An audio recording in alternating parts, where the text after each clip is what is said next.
một lòng nào ăn cho mốt anh hà bư tất nào hoàn đặt rồi chúng ta hãy luôn giữ đức tin của mình vững chắc, vui mừng, thờ phượng, ca hát, tôn vinh Chúa khi chúng ta còn khỏe. Đừng có để chúng ta tức là cảm xúc chúng ta vui chúng ta làm, rồi khi chúng ta buồn chúng ta không có đứng hát, thì điều đó giống như là Chúa không vui. Tức là hội thánh chúng ta đã ít người rồi, chúng ta hãy có thể thêm ít nữa, nhưng mong rằng mỗi lần chúng ta thêm nhiều hơn. Áp lên chị, ấp lên chị, anh hãy xôi ôn nào nấy thì cái mà tầm nhìn đang đủ hay cho tâm nào tí đồng tròn tao anh mà Paul Henry chìm phùng cát trôn chìm phùng bôi lên rằng hè mà bự tâm nào rành ra là hay chỉ đồng bộ rành ra ta hay cụ cả đại mà chìm phùng hay khư mà rành ra bao bì cụ bằng cụ tâm nào mùi brao cụ tầm bừng bực sơm cụ tâm nào tầm ăn tầm vô cụ tâm nào hè đức chi càng rành ra thì mà nào rành ra là ta cụ ngào ẩn khư mà rành đủ nên chỉ nào rành là này xin anh em ăn ở một cách xứng đáng với Đức Chúa Trời. Chúng ta được gọi xứng đáng ngày hôm nay, được mỗi ngày chúng ta luôn sống hiệp nhất, gây dựng hội thánh, gây dựng với nhau. Đó là được chúng ta được gọi là xứng đáng. Khư bư nào này chân thân đu quanh ra con hết tầm nào đang người anh hãy cho tầm bị phút nào hay tây rồi à phút nào hay tây chỉ phùng cho hết khư mặc hoài ra tầm nào giờ là tín đồ sống xứng đáng cho Chúa. Jadi hãy sai bị phút nào hay tây phùng cho hết khư mặc hoài ra na mà là chia đó hay xăm phùng con hay cái mà thằng bằng chìm con hay là đây còn giặt nào còn tàu vư còn kịp dư còn kịp tàu còn kịp chay đặc biệt đảm vự hay là mô kia nào còn cả gì còn kia là còn in mô nhé còn in mô tàu còn mô dư thì áp nông áp nông xa kia thì đi đây thơm kia phùng con thì tàu kịp dư cái tầng mắt kít nào mít nào vứt nào chức nào chia nào ngon nào vị tâm thần đâu hay là chỉ phùng chót mặc quàng ra ấp phùng chót là đây thơm phùng chót chỉ khư rít mặc quàng ra bài nào quàng ra đây mà mưa ông nô hay phùng chót nghĩ ra du hay là từ quang bờ mà lên ngồi phùng chót hé anh hãy chỉ phùng chót rít khư mặc quàng ra hãy trở nên tín đồ sống xứng đáng cho Chúa. Đó là điều Chúa cần mỗi ngày, mỗi giờ trên đất này. Thưa ngoài, phùng chó đi khứ mặt vàng ra, nào đi mà nào cho nấp, cụ nấp giờ, đi mà nào cho cụ nấp, tầm nào dân người gạt ra đồng. Tín đồ sống xứng đáng cho Chúa, sống bằng đức tin căn đảm. Rít mà nào cho cụ nâm. Katalah nào rít chiên phù hormone hay đâu lại. Quay nam đi Paul bằng chi nhờ bằng nghiêm ra Thessalonica ấy thành bằng thiết chí bằng nào chia tách mà thành bằng tròn với là chi đơn nào đi chỉ lý nào phụ bùm hít ta còn Philip tinh nông khẩn bay họ khít chỉ phùng hến ăn chi nơm mà brandu ăn gói bước nào mềm ăn brandu mà nào tu nơ tàng vàng ấp nào tổng là khá ta là ấp tiền nào lòng quý nào tất mà chẳng lắm mơ bự rồi nàng tì bò bằng plug rich chả là càng hay đúng mà làm bằng ạch rồi tầm nào bằng cho bằng ăn sôi bằng ăn sôi nãy chưa phù hay sai mọi người nào đi mà nào cho cụ nấp chi nào cho sôi khát là nào kia nào lòng quanh tắt mà bằng nào chưa chia tắt mà bằng mộ bằng là rồi mà nào sẽ ấyจะลากเลยแจกเลยโมจะเป็นมาใครเราเนี่ยปังโมมือเกลียวปังอัดและโอยภูมิเจ้าสายไตสกิการลื้อชี้หนาวเคกำบังหนาวเชียร์บังหนาวตัดมาบังและบังหนาวในโมชีใครมาบังหนาวบังเจตาตั้งนำคันไม่หอกคิดจีภูมิเห็นอัดสิ่งนั้นเริ่มหมดแล้วนี่ประเทศสุริกาคิดชี้หนาวชี้ตัดมาขันบังอย่าขันบังอัดชี้ก็เริ่มมาก่อนมาเบื่อมกน้องชี้ก็เริ่มมาก่อนนะเอาก็น้องอัดบึ้งหนาวแม่มันอัดก่อนนะน้องทีนี้มกน้องบึ้งมาหนาวละเกินบึ้งเราละมาละทุกนาตำหนาวบึ้งอ่อยไหมถ้าตะละขันบังซ้ายหนาวบึ้งนะโมหนาchia ngân là thành bằng ăn bự nơi chi nào cho nó là khư tâm can bằng bự xứng đáng chúng ta có thể làm chứng về Chúa điều đó Chúa cần Chúa kêu gọi chúng ta Chúa đặt để chúng ta Chúa muốn chúng ta và hội thánh chúng ta làm việc đó đó là xứng đáng chúng ta phải làm chúng ta không phải làm điều trái với lời Chúa dạy hay một bư tin bài nào phải ra ít tin bài nào phải ra mình là hai bữa bài nào phải ra ít anh mình bước ở mau cướp tắt na cướp lậu tầm áp tắc hệ nhiên xa tầm em này yêu chỉ khư hai bữa răng nào như sa tầm em khư tầm nào như sa tầm em không phun chắc tầm nhiên răng đú chỉ khư mà phun chắc như ra tầm nhiên răng đú là đông hai chim phun quanh ra là nhưng mà phun là qua hai chim phun cho cụ nấp đức chi càng bắn chi bay quanh mà tay đã giúp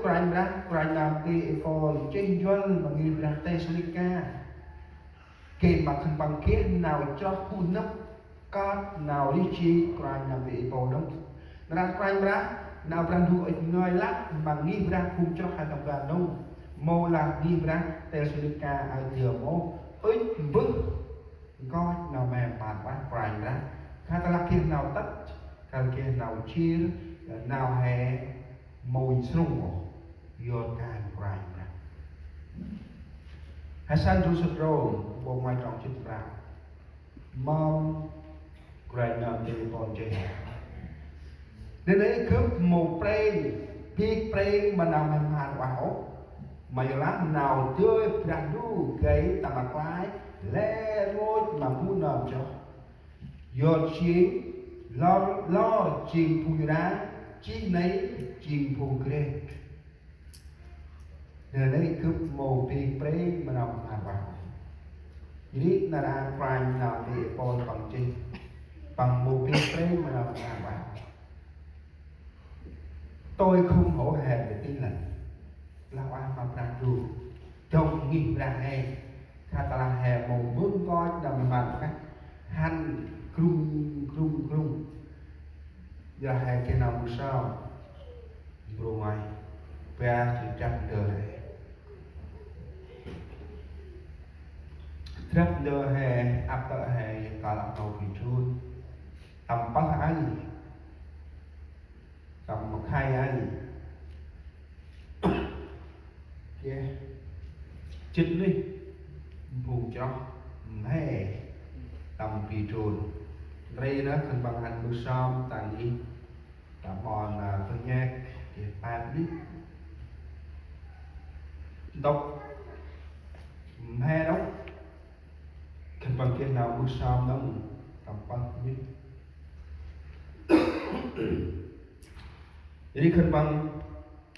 bước một cái bước qua nhằm đến các cái sao đấy hiện ra hành bữa xong làm cho bọn ấy áp tới thân bằng tóc thân bằng hành thân bằng bước mà hè nào kết hoàn ra hành một đi pre một thân bằng nào mỗi lại kia chơi tay gì bự khăn bằng năm mô lại kia hay là bằng đờ sầu xa do can trành ra ta là tiêu mong hắn hay bằng hắn đi mi cái đôi hai cái đôi một kia đờ sầu xa cái đôi bằng hắn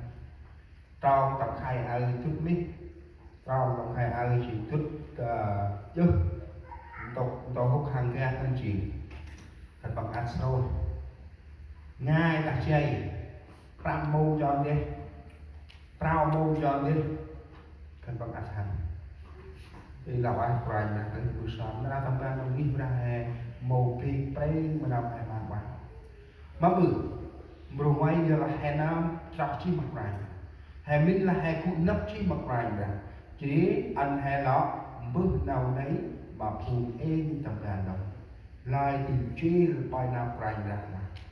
cướp xích ra tóc mà không này cướp đất xong không mày đâu anh mày bước nào ai tất là cướp đợi quay nếu chỉ nào rành ra ít mà hè ra bước nào bằng khách trực lý tất là rành ra hè đợi quay cứ về phun trong đi cứ mà rành ra đi mà nuôi nâm có phải đi mà nuôi nâm có phải khăn bằng hắn nào ấy chỉ hay sai rất tròn bè giờ nào phun hên tân tí một lúc bữa nào quýt quảo một lần nào một cỏ lẽ trông nào người rong chặt một lẽ trông nào người rong chặt khăn bằng bước khăn bằng ngói mà nuôi hâm có ra qua nào khăn bằng bước nào khăn bằng bước nào khăn bằng ngói màu ok mà buồn này nào khăn bằng bước nào khăn bằng ngói màu chi kê mà buồn này qua ngắn phần này bước nào em mà qua khơi ngắn phần này mổ ra bắn bước lúc nào để đây bằng bằng đã hay sai cứ vé nào đi chi khăn bằng chỉ nuôi hồng cọp quay buông cọp quay dài bước nào cọp quay buông mô kết nuôi hồng cọp quay khăn bằng mô dài đó bước nào cọp quay dài đông là khăn bằng ốc đưa khăn bằng hay là góc nào quay góc nào mà cả cực mập tu huy ông nô tầm chất bằng có chọn là mong hay ở chọn mình mà mấy đập bàn ông bài đập bàn ông anh tôi có mình là cứ phải muốn tầm nhiều ra hay nó về tầm khi đập dry này exit bài trên quan này thì đập dry mấy cái ai cút tầm xì mây ai cút xì mây một sư cũng có ở trong xì mây chết rồi ngày dân sẽ ở trong nữa tại sao phải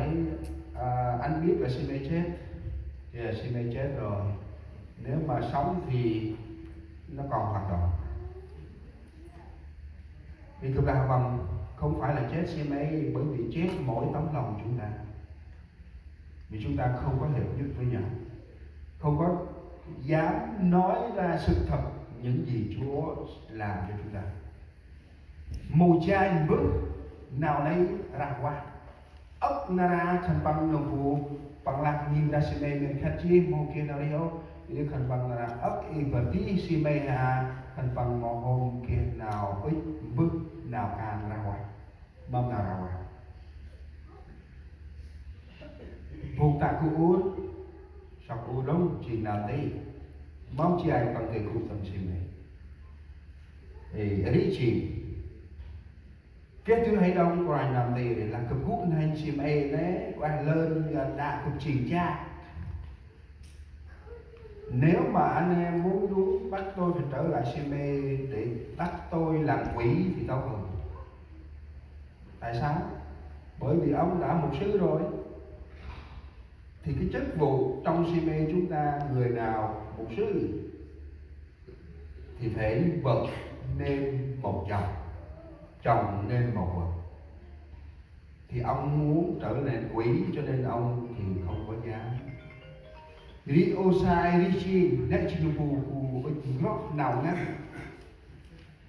vô ích cho là dân là bóp méo sự thật của Tin Lành. Cho nên người ở Mỹ này nhiều người không muốn giữ lễ thật, dù là mục sư, dù là hội thánh, họ không con giảng để mà đẹp lòng Chúa, có thể giảng đẹp lòng người ta nhiều hơn. Lý môn ăn ra ông đâu nè,